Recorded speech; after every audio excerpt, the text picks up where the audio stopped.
Ассалаумалейкум хаммеге. Здравствуйте всем. Бүгіннен бастап бірінші сабағымызды бастаймыз. Диққатпенен тыңлаң. Бүгінгі темамыз атлықлар. Атлықлар рус тілінде существительное. Так, атлықлар қарақалпақ тілінде кім не деген сұрауға жауап береді? Рус тілінде де тап сондай. Рус тілінде де руслар атлықларға кім не деп сұрау қояды. Кто? Кім? Что? Не деген. Біздерде халық арасында хәзілден бар, что деген, не деген. Міне, тап өзі. Что? Не деп беріп отырады. Енді қарақалпақ тілі мен рус тілінің бір farқлы жері бар, осы жерде біздер қарақалпақ тілінде хайуанларға не деп сұрау қоямыз. Бірақ руслар хайуанларға да кім деп сұрау қояды. Һәм атлықлар рус тілінде үлкен рөл ойнайды. Олар басқа сөз шаққапларын өздеріне бойсындырады. Егер де сіздер мені сабағымды қалдырмай күзетіп барсаңыз, мен кейінгі сабақтарымда соны түсіндіріп айтып кетемін.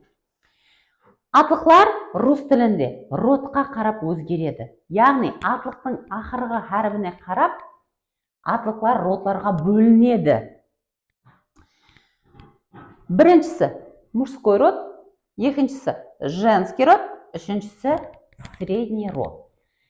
Әмемізде басланғыш мектепте рус тілі сабақларында бұны үйренгенбіз, яғни біздерге бұны өткен, бірақ қандай да бір себеплерге байланысты біздер оған ітібар бермейміз, балалыққа саламыз, дұрыстап тыңламаймыз. Енді род обязательно сіздер білуіңіз керек.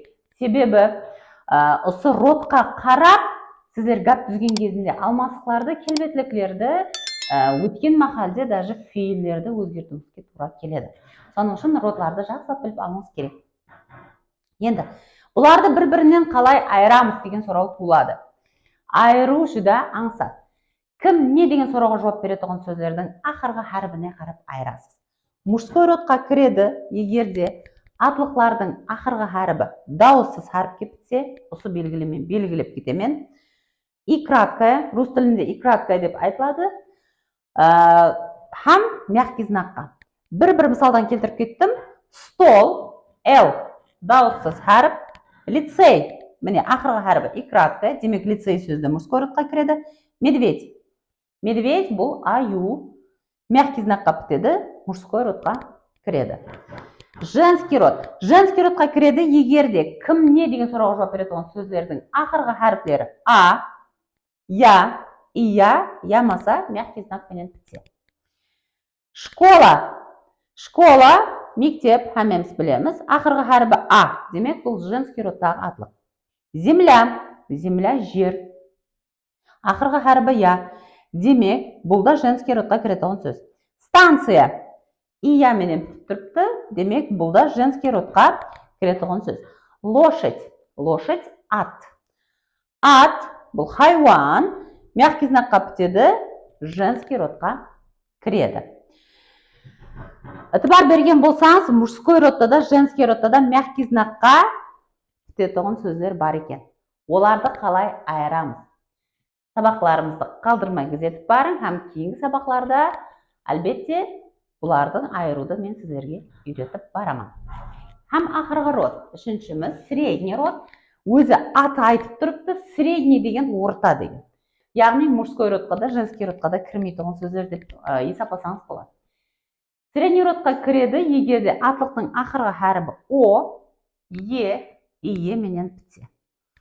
Например дегеніміз мысалы. Слово деген сөз деген.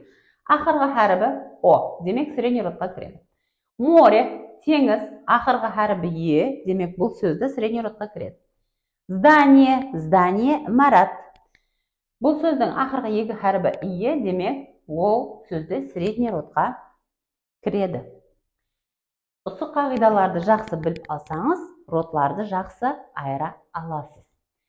Мужской род, ат айтып тұрыпты, мужчина деген, еркек адам деген, демек көбінесе еркек адамға тиесілі сөздер кіруі мүмкін. Женский род, әйелдер роды деген, женский деген әмеміз білеміз. Һәм средний род, орташа род, ямаса ортасы деп айтсақ та болады. Соның менен бүгінгі сабағымыз тамам. мен сіздерге видеоның астында сөздер жазып кетемен, сіздерге үйге тапсырма, сол сөздердің родларын анықтауыңыз керек болады. Дұрыс жауаптарыңызды комментарийда жазып қалдырың.